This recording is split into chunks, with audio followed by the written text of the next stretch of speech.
In this video, we're delving into a series of incidents where some idiot police officers attempt to harass innocent people, seemingly thinking they're above the law and deserve to be free to do as they like.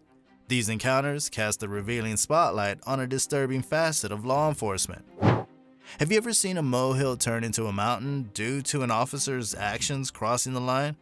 Here, we run you through some of the most questionable and rather atrocious police encounters that have come to light, revealing a side of law enforcement that's hard to ignore.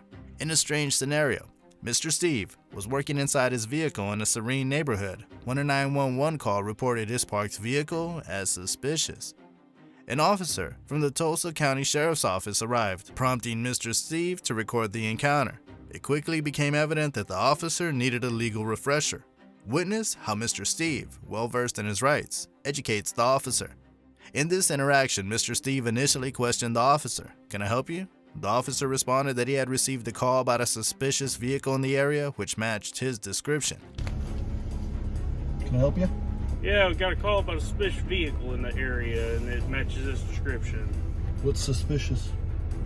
Mr. Steve then questioned what constituted suspicious activity. The officer explained that someone had reported his vehicle being parked in front of their house for approximately an hour and a half. Mr. Steve raised an eyebrow and sarcastically inquired whether that was especially significant. The officer admitted that it did indeed raise an eyebrow. Despite the officer's persistence, Mr. Steve refused to provide unnecessary information and stayed composed, offering brief responses. The officer's suspicions were nothing but a wild goose chase, lacking any reasonable grounds to believe a crime was in progress. Consequently, the officer's actions appeared to be harassment towards Mr. Steve. Asserting his right, Mr. Steve refused to disclose his identification, stressing his freedom in this manner. Mr. Steve highlighted his innocent presence in his car when the officer initiated contact. He questioned the officer's motive given the call received, challenging the notion that merely receiving a call doesn't ring alarm bells. Mr. Steve made it crystal clear that his activities were his own business. This incident highlighted the duty of law enforcement to uphold regulations.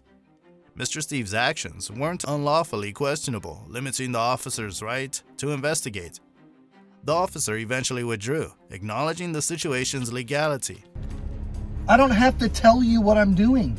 Okay. There's nothing illegal about what I'm doing. This is not a... "I don't have to disclose my activities," confidently declared Mr. Steve. He emphasized that he was acting legally while pointing out that there were no private homes, gated communities, or no trespassing signs around. He considered himself within the rights because he was on a public road. The officer's unease persisted as he continued his harassment from his patrol vehicle. This was a clear indication of how uncomfortable Mr. Steve felt. He was like a fish out of water, being singled out and treated like a potential criminal, while he was simply sitting in his car. This encounter serves as a vivid reminder of the tightrope walk between protection and intrusion. Next, we'll look into why the police put this man in the hot seat while he was innocently walking down the street without a hint of suspicion. Strangely, a patrol vehicle starts tailing him. Footage from the man's phone shows the patrol car slowly pacing beside him. Despite no wrongdoing on his part, the man firmly asserts his wish not to be bothered, saying, "Stop talking to me, man." He defends his right to express himself and questions the officer's actions. Despite the man's refusal, the officer persistently attempted conversation, driving alongside him. Cars had to detour around the patrol car as it blocked traffic. If a regular person did this, they'd face citations, but apparently for an officer, it's acceptable. Bored ass transport narcotics. Go catch a real criminal. Go catch a real criminal. It's raining. It's raining.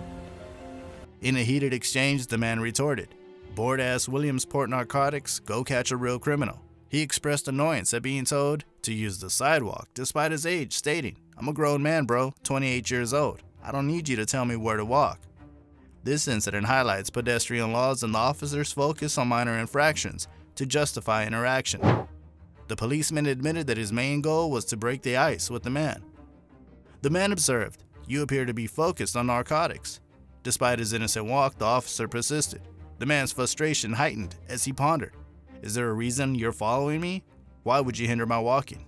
He expressed his apprehension by saying that he planned to visit his mother and asking, "Am I being held? Am I breaking any rules?" From the man's perspective, this encounter underscores the unwarranted scrutiny by law enforcement while he was merely walking to his mother's house. Okay. I'm walking to my mom's house. Nothing I'm doing is a crime. I said Am use I the being sidewalk. detained? Yes, you Am are. I breaking the law? What law am I breaking? His repeated questions highlighted confusion over the officer's actions. The video ended with the man handcuffed, seemingly without reason. His release without charges highlighted the officer's passive-aggressive approach and questionable tactics. When it comes to abiding by the law and respecting personal space, should officers be held to the same standards as civilians? Comment below.